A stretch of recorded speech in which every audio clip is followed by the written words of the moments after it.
Student, welcome to the class of fluid mechanics. मैं fluid mechanics में एक lecture series चालू करने जा रहा हूँ जिसमें आपको फ्लूइड के सारे टॉपिक्स जो हैं वो कवर अप होंगे। तो इसमें सबसे पहले जो मैं चालू करने जा रहा हूँ वो है डायनामिक्स ऑफ फ्लूइड फ्लो। तो डायनामिक्स ऑफ फ्लूइड फ्लो जो है वो हम उसकी शुरुआत करते हैं। डायनामिक्स में जाने से पहले आपको स्टैटिक्स का मीनिंग तो अच्छे से पता होगा। स्टैटिक्स हमने मैकेनिक्स में पढ़ा था। मैकेनिक्स में स्टैटिक मतलब होता है कि रुकी हुई बॉडी का स्टडी करना, और डायनामिक्स का मतलब होता है किसी चलती हुई बॉडी का स्टडी करना। तो ये जब हम इंजीनियरिंग मैकेनिक्स पढ़ते हैं तो वहाँ पर तो बॉडी की स्टडी करते हैं, लेकिन जब हम फ्लूइड पढ़ते हैं तो फ्लूइड में स्टैटिक्स मतलब रुका हुआ फ्लूइड और डायनामिक्स मतलब चलता हुआ फ्लूइड, उसकी स्टडी करना। ठीक है, तो अब मैं शुरुआत वहीं से कर रहा हूँ कि डायनामिक्स ऑफ फ्लूइड जो है उसमें हम क्या क्या चीज़ें पढ़ते हैं, क्या क्या कैलकुलेशंस हम करते हैं। आइए चालू करते हैं। सबसे पहले डायनामिक्स ऑफ फ्लूइड फ्लो। इस डायनामिक्स को पढ़ने के लिए आपको कुछ बेसिक प्रिंसिपल्स की जरूरत पड़ती है, जो फंडामेंटल प्रिंसिपल्स हैं। वो फंडामेंटल प्रिंसिपल में सबसे पहले आता है principal of conservation of mass flow. Principal of conservation of mass flow ये वो प्रिंसिपल है जिसके थ्रू हम कंटिन्यूटी इक्वेशन डिराइव करते हैं। कंटिन्यूटी इक्वेशन हम थर्मोडायनामिक्स वगैरह में भी पढ़ते हैं, ठीक है, और इसका हम फार्मूला भी डिराइव करते हैं। A1V1/ρ1 is equal to A2V2/ρ2। अभी फार्मूला मैंने यहाँ लिखा नहीं है, जब जरूरत होगी तब लिखेंगे। सेकेंड प्रिंसिपल है प्रिंसिपल ऑफ एनर्जी, जिसको हम law of conservation of energy भी कहते हैं। ठीक है, इस प्रिंसिपल के थ्रू हम एनर्जी इक्वेशन डिराइव करते हैं। एनर्जी इक्वेशन का मतलब है, या law of conservation of energy का मतलब है total energy total energy at one point is equal to total energy at another point. या आप इसको दूसरे तरीके से ऐसे भी कह सकते हैं कि total energy should remain constant. तीसरा principle of conservation of momentum. इस प्रिंसिपल के थ्रू हम मोमेंटम इक्वेशन डिराइव करते हैं। ठीक है, मोमेंटम का मतलब क्या होता है? Mass into velocity. ठीक है, तो अब ये मोमेंटम प्रिंसिपल हम देखेंगे बाद में। इसके बाद आते हैं कि ये तो तीन प्रिंसिपल हो गए या तीन इक्वेशन हो गए कह लीजिए, और तीन इक्वेशन के बाद अब हम आते हैं सबसे पहले कि हम पढ़ने जा रहे हैं डायनामिक्स ऑफ फ्लूइड, मतलब एक बहता हुआ फ्लूइड कह लीजिए या चलता हुआ फ्लूइड कह लीजिए। ठीक है, तो एक चलते हुए फ्लूइड या बहते हुए फ्लूइड में कौन कौन सी एनर्जी प्रेजेंट रहती है ये हमको पता होना बहुत जरूरी है। तो सबसे पहला है एलिवेशन एनर्जी। एलिवेशन एनर्जी वही है जिसको हम पोटेंशियल एनर्जी के नाम से मैकेनिक्स वगैरह में पढ़ते हैं। एलिवेशन एनर्जी जो है ये क्यों होता है किसी बॉडी में या फ्लूइड में? ये होता है ड्यू टू इट्स पोजीशन, मतलब उसकी पोजीशन की वजह से वो कहाँ पर है, कितनी हाइट पर है। ठीक है, जो भी रेफरेंस लेवल है उससे वो कितना ऊंचा बह रहा है या कितना उसका डेप्थ है या हाइट है, जो भी है, ड्यू टू इट्स पोजीशन और elevation with respect to any datum. Datum मतलब कोई रेफरेंस पॉइंट। ठीक है, अब यहाँ पर देखिए एलिवेशन एनर्जी का फार्मूला क्या होगा।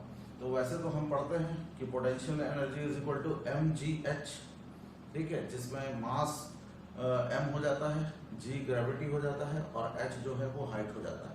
लेकिन यहाँ पर अभी फ्लूइड में मैं हाइट में h की जगह z नोटेशन का यूज कर रहा हूँ। z जो है वो z क्या चीज है? हाइट और एलिवेशन हेड। ये है एक्चुअल में फ्लूइड जो फ्लो हो रहा है उसकी हाइट है, या आप कह लीजिए कि ये उसका एलिवेशन हेड। इसको एलिवेशन हेड भी कहते हैं दूसरे टर्म में, और इसको ग्रेविटेशनल पोटेंशियल हेड भी कहते हैं। इसके बाद आता है W। W मतलब वेट ऑफ बॉडी। ठीक है, तो हमारा बॉडी यहाँ पर क्या रहेगा? फ्लूइड। जो भी फ्लूइड फ्लो हो रहा है उसका वेट कितना है, टोटल वेट कितना है। ठीक है, तो पोटेंशियल एनर्जी क्या हो जाएगा? फार्मूला वही है, mgh ही फार्मूला है। वेट मतलब m इंटू जी और z मतलब हाइट। तो ये पोटेंशियल एनर्जी का बेसिक फार्मूला हमारा चेंज नहीं हो रहा है, सिर्फ यहाँ पर थोड़े से नोटेशन बदल रहे हैं, ठीक है। इसके बाद हम सेकंड चलते हैं, काइनेटिक एनर्जी। काइनेटिक एनर्जी जिसको वेलोसिटी एनर्जी भी कहते हैं। वेलोसिटी एनर्जी किस वजह से फ्लूइड के अंदर होती है? This is ability of mass to do work due to its velocity. Definition देखिए, ability of mass to do work due to its velocity. एक मास है, मतलब एक फ्लूइड है जिसका कोई मास है या कोई वेट वाला फ्लूइड है, ठीक है, उस फ्लूइड में कितना वर्क करने की एबिलिटी है, ठीक है, उस फ्लूइड में वर्क करने की कितनी एबिलिटी है, और वो एबिलिटी उसकी वेलोसिटी की वजह से होनी चाहिए, ठीक है। मतलब जैसे कोई चीज चल रही है, तेजी से चल रही है या धीरे चल रही है, तो तेज चलने वाला फ्लूइड अलग तरीके से वर्क करेगा और धीरे चलने वाला फ्लूइड अलग तरीके से वर्क करेगा। इसीलिए इसको कहा गया है, it is ability of mass to do work due to its velocity, ठीक है। तो अब काइनेटिक एनर्जी का बेसिक फार्मूला तो हम जानते हैं, बेसिक फार्मूला होता है हाफ mv स्क्वायर, ठीक है। तो हाफ mv स्क्वायर हो गया, इसमें मास की जगह हम वेट बाई ग्रेविटी भी रख सकते हैं, लेकिन इसमें इंपॉर्टेंट चीज ये है कि जो v square by 2g term है यहाँ पर, v स्क्वायर बाई 2g, मतलब वेट को अगर छोड़ दें तो बाकी जो है v स्क्वायर बाई 2g, उसको हम कहते हैं वेलोसिटी हेड, ठीक है, वेलोसिटी हेड कहलाता है, ठीक। देन तीसरा टाइप का जो एनर्जी है जो फ्लूइड के अंदर होता है, फ्लोइंग फ्लूइड के अंदर, वो है प्रेशर एनर्जी। प्रेशर एनर्जी जिसको हम फ्लो एनर्जी भी कहते हैं, ठीक है। और फ्लो एनर्जी क्यों होता है, इसका डेफिनेशन पहले देख लीजिए आप। It is work done in pushing a body in fluid across a section by fluid pressure, ठीक है। ये ध्यान दीजिएगा, ये वो वर्क है जो किसी बॉडी को पुश करने के लिए चाहिए होता है, ठीक है। ये वो वर्क है जो किसी बॉडी को पुश करने के लिए चाहिए होता है। कहाँ पुश करने के लिए? Pushing a body in fluid, fluid में पुश करने के लिए चाहिए होता है, ठीक है। जैसे फॉर एग्जांपल आप एक बॉडी ले लीजिए, एक बहते हुए फ्लूइड में एक बॉडी को रख दीजिए, ठीक है, और उस बॉडी को जब फ्लूइड उसको पुश करेगा तभी तो वो बॉडी फ्लूइड में आगे बढ़ेगा, ठीक है। तो उसको पुश करने के लिए तो वर्क की जरूरत है ना, ठीक है। तो ये बात वही कह रहा है, ये बात वही है कि it is the work done in pushing a body. एक बॉडी है, उसको किसी फ्लोइंग फ्लूइड में हमको फ्लो कराना है, ठीक है। एक बॉडी को फ्लोइंग फ्लूइड में फ्लो कराना है। जैसे हम बचपन में नाव खेलते थे, ठीक है, कागज की नाव हम एक फ्लोइंग फ्लूइड में रख देते थे, वो अपने आप बहता था। तो अपने आप नहीं बहता है, कोई तो उसको धक्का देता होगा ना, ठीक है। तो वो जो वर्क लग रहा है, जो किसी बॉडी या जो मैं कह रहा हूँ कि शिप या नाव जो आप बनाते हैं कागज की, ठीक है, उसको ढकेलने के लिए, उसको फ्लो करने के लिए जो वर्क की जरूरत है, उसको कहते हैं फ्लो एनर्जी, ठीक है। तो ये फ्लो एनर्जी जो है ये तभी होगा जब फ्लूइड में फ्लो होगा। अगर फ्लूइड फ्लो नहीं होगा तो आप वहां पर प्रेशर एनर्जी आप कह सकते हैं वहां नहीं होगा।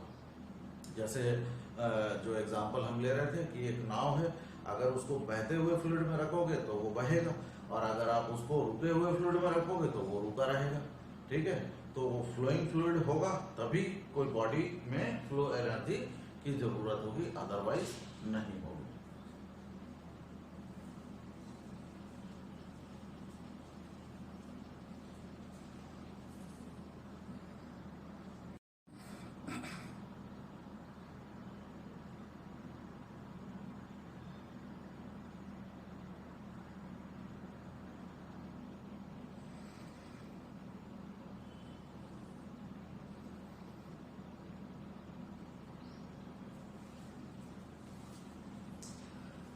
आइए नेक्स्ट देखते हैं, फ्रिक्शनल लॉस ऑफ हेड किसे कहते हैं। फ्रिक्शनल लॉस ऑफ हेड मतलब ये हो गया कि अभी हमने देखा हेड क्या था, ग्रेविटेशनल हेड था, वेलोसिटी हेड था, ठीक है। तो फ्रिक्शनल लॉस ऑफ हेड ये है कि दुनिया में सभी फ्लूइड जो हैं, ठीक है, वो दुनिया में सभी फ्लूइड जो हैं वो रियल फ्लूइड कहलाते हैं। ठीक है, आइडियल फ्लूइड तो कोई नहीं है। ठीक, और रियल फ्लूइड की प्रॉपर्टी ये होती है कि वो इनकम्प्रेसिबल होता है। ठीक है, रियल फ्लूइड जो है, लिक्विड जो है वो इनकम्प्रेसिबल होता है। और दूसरी प्रॉपर्टी उसकी ये होती है कि उसमें विस्कोसिटी होती है। ठीक है, तो ये यहाँ पर हमने सबसे पहला पॉइंट लिखा कि all real fluids have viscosity. ठीक है, अब विस्कोसिटी करता क्या है? विस्कोसिटी जो है वो एक लेयर को दूसरे लेयर के ऊपर फ्लो होने से रोकता है। मतलब एक तरीके से वो फ्रिक्शन अप्लाई करने का काम करता है लेयर्स के बीच में। ठीक है, क्योंकि फ्लूइड जो है वो लेयर्स में फ्लो होते हैं। ठीक है, तो जो आपस में लेयर्स में फ्लो हो रहे हैं उसके बीच में वो फ्रिक्शन अप्लाई करने का काम करता है। तो वो पॉइंट यहाँ लिखा हुआ, it resist the relative motion of flowing fluid. ठीक है, जो फ्लूइड फ्लो हो रहा है उसके बीच में जो रिलेटिव मोशन है उसको वो रोकने का काम करता है। ठीक है, या रेजिस्ट करने का काम करता है। फिर इसके बाद है कि अगर वो रेजिस्ट कर रहा है तो उससे होगा क्या? विस्कोसिटी है, विस्कोसिटी फ्लूइड फ्लो को रेजिस्ट करने की कोशिश कर रहा है, तो उससे होगा क्या? इस रेजिस्टेंस की वजह से विस्कोसिटी जो है वो रेजिस्टेंस की वजह से ये यहाँ पर हमारा जो एनर्जी का एक पार्ट है, जो फ्लूइड फ्लो हो रहा है उसकी एनर्जी का एक पार्ट जो है वो वेस्ट हो जाता है। वेस्ट कैसे हो जाता है? वो हीट में कन्वर्ट हो जाता है। ठीक है, और हीट जो है वो जब कन्वर्ट होता है फ्रिक्शन की वजह से बना हुआ हीट जो है वो कभी रिकवर नहीं किया जा सकता, क्योंकि वो तो एटमॉस्फेयर में डिसअपियर हो जाता है, तो उसको रिकवर नहीं किया जा सकता। ठीक है, तो यहाँ पर वही मैंने लिखा हुआ है, देखिए ध्यान से, ड्यूरिंग फ्लो, जब फ्लो होता है फ्लूइड तो विस्कोसिटी और टर्बुलेंस, ठीक है, मतलब रैंडम फ्लो ऑफ फ्लूइड, ठीक, उसकी वजह से एनर्जी का एक फ्रैक्शन कंज्यूम हो जाता है। ठीक है, और कन्वर्ट होके वो हीट बन जाता है। ठीक, वो फ्रिक्शन वाला हीट बन जाता है। अब फ्रिक्शन वाला हीट जो है वो एटमॉस्फेयर में डिसअपियर हो गया, तो converted heat is not reversible, आप उसको वापस नहीं ला सकते।